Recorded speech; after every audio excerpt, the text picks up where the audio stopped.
আজকের গন্তব্য ইটাপির সরকারপাড়া নীলফামারী। চলুন রওনা দেওয়া শুরু করা যাক।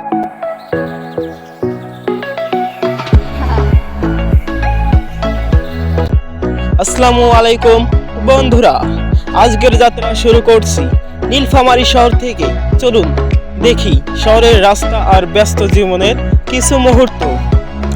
এখন আমরা অটোতে যাচ্ছি বাবরিঝারের দিকে।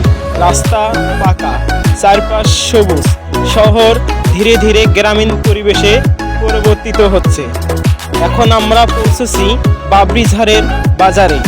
দোকানগুলো রঙিন ফল ও সবজি এবং মানুষজন সব মিলিয়ে এক জীবন্ত দৃশ্য। বাবরিঝার থেকে আমরা এখন অটো ভ্যান ধরে ইটাপিরের দিকে যাচ্ছি। রাস্তা পাকা, পরিবেশ শান্ত এবং সবুজে ঘেরা। এটি হলো ইটাপির দোলা। দেখুন চারপাশের পরিবেশ কত শান্ত আর সুন্দর। এখানে বসে মনটা সত্যি শান্তি পায়। এখানে আমরা পৌঁছেছি ইটাপির সরকারপাড়ার প্রবেশ পথে। পাকা রাস্তা, পরিচ্ছন্ন বাড়িঘর আর শান্ত পরিবেশ একদম চোখে লাগছে।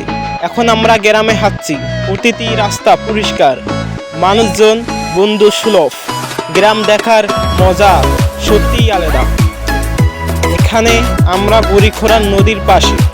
পানি, সবুজ এবং শান্ত পরিবেশ সত্যিই মন ভরিয়ে দেয়। একটু সময় কাটিয়ে নিতে হলে এই জায়গা পারফেক্ট। এটি হলো ইটাপির বাজার।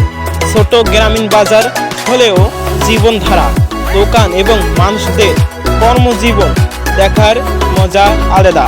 দেখুন কত সুন্দর পরিবেশ। আজকের পুরো ভ্রমণ এখানেই শেষ হলো। ইটাপি সরকারপাড়া, বুড়িখোড়া নদী, বাজার এবং সব রাস্তা একসাথে দেখলাম। আমাকে অনেক ভালো লাগলো এই যাত্রায়। ধন্যবাদ বন্ধুরা, আবার দেখা হবে।